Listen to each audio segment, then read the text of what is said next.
What's up, you guys? Welcome back to another one. If you are new to the channel, I am Gold Pony. I do new car, truck, SUV reviews on YouTube, and today we are in the brand new 2025 Nissan Rogue, courtesy of Younger Nissan in Frederick, Maryland. For more information on their inventory, please feel free to check out the link in the description box below. So we are in this one today because the Rogue is Nissan's #1 selling vehicle, at least here in the US. You do get 2 years or 24,000 miles, but complimentary maintenance as well, so that's going to save you some money there.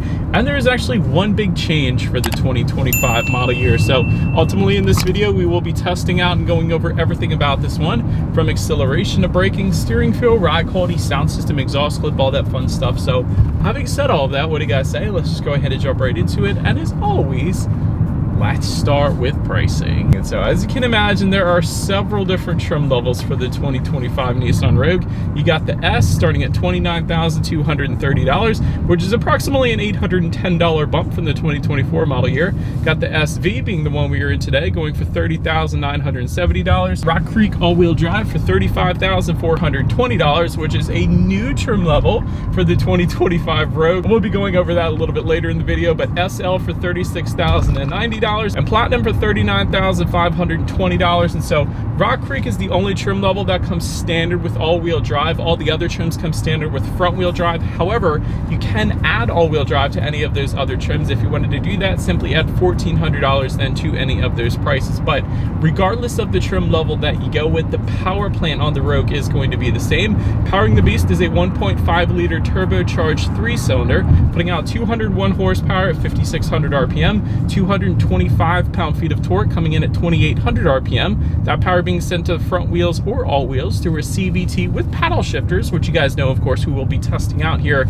in a little bit. But 0 to 60 time approximately 8.1 seconds. MPG numbers: 30 in the city, 37 on the highway for the front-wheel drive, 28 city, 35 then on the highway for the all-wheel drive. And then the Rock Creek, because of the bigger tires, is going to give you 27 in the city, 32 on the highway. But either way, taking regular unleaded fuel for all of those. But so then, before we do any kind of fun paddle shifter or acceleration test here in the Rogue, I do want to mention to you guys the drive modes. There is a circular dial located just behind the cup holders here. Drive modes, there's several of them. They're going to include Eco, Auto, Snow, Off-Road, and Sport, adjusting things like the shift points, the throttle response, the steering sensitivity, and actually the all-wheel drive system engagement then as well, which is pretty cool. So having got all of that out of the way now, what do you guys say? Let's go ahead and find a straightaway. Let's put the paddle shifters and acceleration here to the test. I want to see how quickly the paddle shifters are going to react for us here, and let's see how quickly we can get this one here up to speed. All right, got it in sport driving mode here, and let's see if it holds the gear to start here. Yeah, it's holding. Wow, okay, here we go.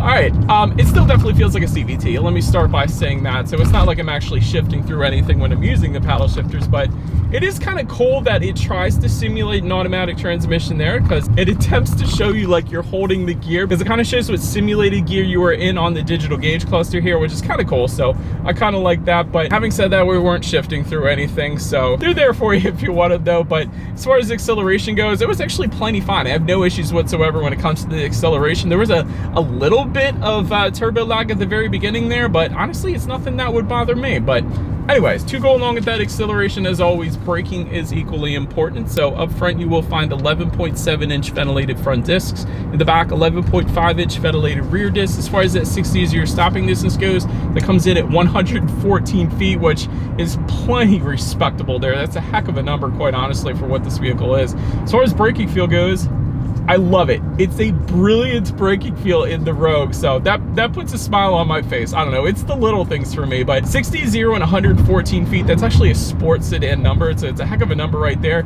Braking is definitely on the firmer side as well. A lot of times with SUVs, it'll be kind of a squishy braking feel, but it's not the case with the Rogue, so it's kind of like a sportier braking feel, if you will. So big fan of that. But touching on suspension and handling, up front, you're going to get an independent strut type front suspension. In the back, independent multi-link rear suspension, front and rear stabilizer bars. As far as ride quality goes, it's been perfectly fine in my short little test drive here today, so definitely not having any issues with that. As far as steering feel goes, I would say it's even in the sport driving mode, it's still a little bit on the looser side of things, but that's to be expected in a vehicle like this, so it is what it is there. Touching on cabin noise a little bit, I haven't had any issues in my short little test drive here today, so once again, perfectly on point. Touching on rear visibility, I could see 100% perfectly fine out of my rear view mirror there, so you definitely shouldn't have any issues with that. But then touching on forward visibility a little bit, if you were to go with the platinum trim level, that actually also gives you a head-up display, which is going to project your speed limit and safety features up onto your windshield, better help assisting with forward visibility, like I said. And then rain sensing windshield wipers are going to be an option for all trim levels if you wanted to go that route as well. But that pretty much rounds out the performance segment of this review, guys. Let's now go ahead and find a cool spot here in the park, and let's take a look at the exterior now of our brand new 2025 Nissan Rogue. All right, so here she is, you guys, the new 2025 Nissan Rogue, finished in Everest White Pearl. Very cool name for an exterior color. So anyways, let me go ahead and touch on the new trim level, the Rock Creek for 2025 here first, because that is what's new. That's the big change for 2025. You're going to get all-terrain tires, also going to get a fancy roof rack up top. You're going to get hill descent control, an off-road view camera system, and a couple other things as well. But I wanted to touch on that first because there are some exterior differences there. But let's go ahead and start with where the Rogue is made. Taking a look at the VIN, first character is the letter J, indicating that the 2025 Nissan Rogue is built and assembled in Japan. I love that. JDM SUV right here. But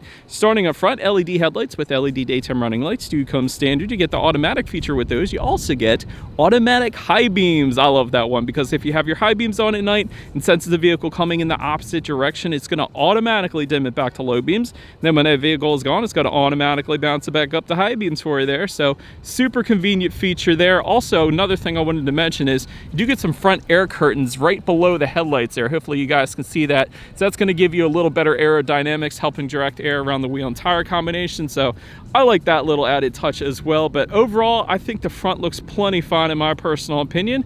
But that pretty much rounds out the front end. Let's now go ahead and swing around to the side. All right, so now since we are around to the side of the 2025 Rogue here, roof rails for the Rock Creek trim level and up. Going to find some chrome upper window trim that does come standard on all trim levels. Rear privacy glass also standard for all trims. Taking a look at the side mirrors, they are body colored power adjustable side mirrors. They will be heated for the SV trim level and up, and you're also going to get some LED integrated turn signals for some of the upper trim levels there. Going to find some chrome trim on the side skirts. You guys can kind of see the cutout where that's going to be located, but that's only for the platinum trim level, so I wanted to mention it though nonetheless.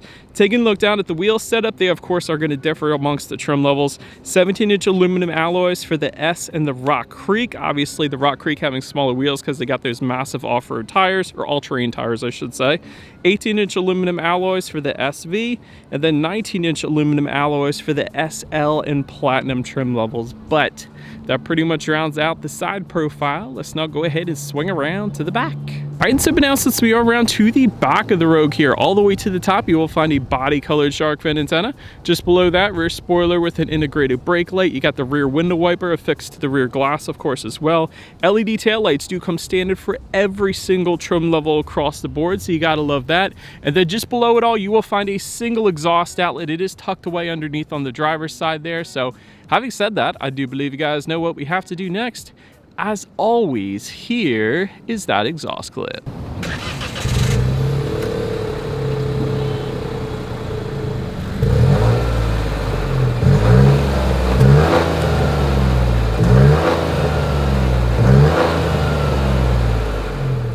All right, so now since we are around to the back of the Rogue, when it comes to opening up that rear lift gate, there is a button on the key fob. There is a rubberized button, of course, on the lift gate itself then as well. And there's actually a button by the driver's side left knee up front here. But I did want to mention hands-free power lift gate for the SL and platinum trim levels. Otherwise, it is a manual lift gate, of course. But once opened up, cargo capacity comes in at 36.5 cubic feet. It's actually a decent amount. There is a 60-40 split, of course, meaning the rear seats do fold down. That's going to bump bump that up to 72 cubic feet even. You got some cargo lighting back there. There's a 12-volt power outlet. You got some chrome plated tie down anchors. That was pretty cool to see. A little bit of indented storage on the back corners there. And then if you were to lift up underneath of that cargo floor, you will find a spare tire, which I personally love to see. If you've ever gotten a flat tire, you know that's easier than to fix a flat.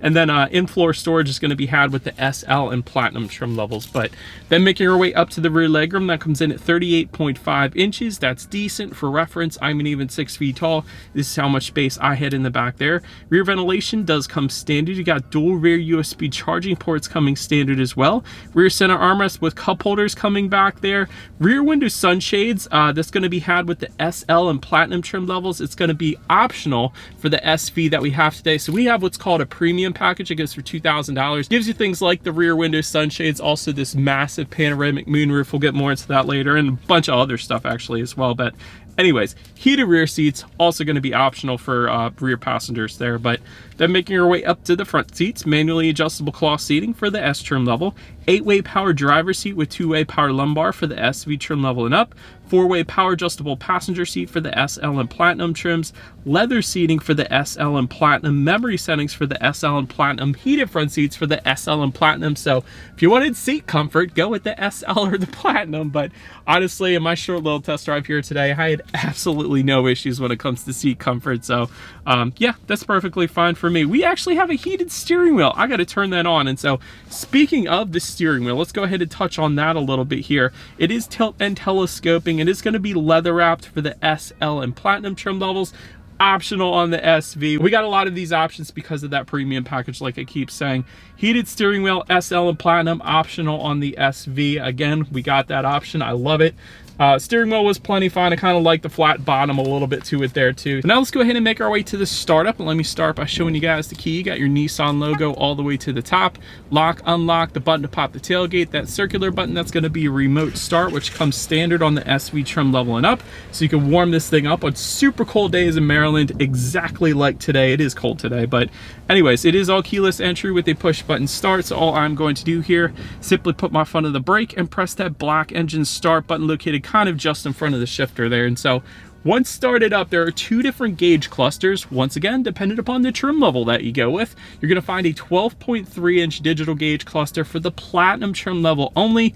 All the other trim levels are going to get what you were currently looking at. So you got the tachometer to your left, speedometers on your right, digital screen front and center. To control what is on that digital screen, there are some steering wheel mounted controls found on the left side of the steering wheel there. That gives you pretty much everything you could possibly imagine. There's a digital speedometer front and center if you wanted to display that. There's your fuel information. There's tire pressure for each individual tire, radio information, some safety information. The list goes on. You also have your outside temperature. You have how many miles you have left until you hit empty, and trip A and trip B, of course, as well. But anyways, let's now go ahead and make our way to overall interior quality. Overhead sunglass holder is going to come standard. I like that. You got some overhead lighting here that looks like it's straight out of the 80s, actually. They got to update that with some LED interior lighting maybe, but dual pane panoramic sunroof for the SL and Platinum trim levels is going to be optional on our SV, like I was saying. LED interior lighting is optional, by the way. I do want to mention that, but dual zone climate control for the SV trim level, tri-zone climate control for the SL and Platinum trim, so the rear passengers can set their own temperatures.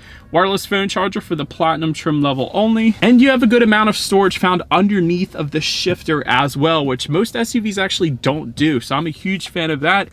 You can put your purse down there if you're a girl, or whatever you want to hide down there. It kind of conceals whatever it is that you want to hide. So that's kind of cool. Just in front of the shifter, if you don't have the wireless phone charger, you got a little bit of rubberized storage, so you're still probably going to put your cell phone up there. A couple USB charging ports to plug it in, of course, 12-volt power outlet. To the right of the shifter, you have your dual cup holders, and I like this black texturized finish surrounding the shifter and the cup holders here.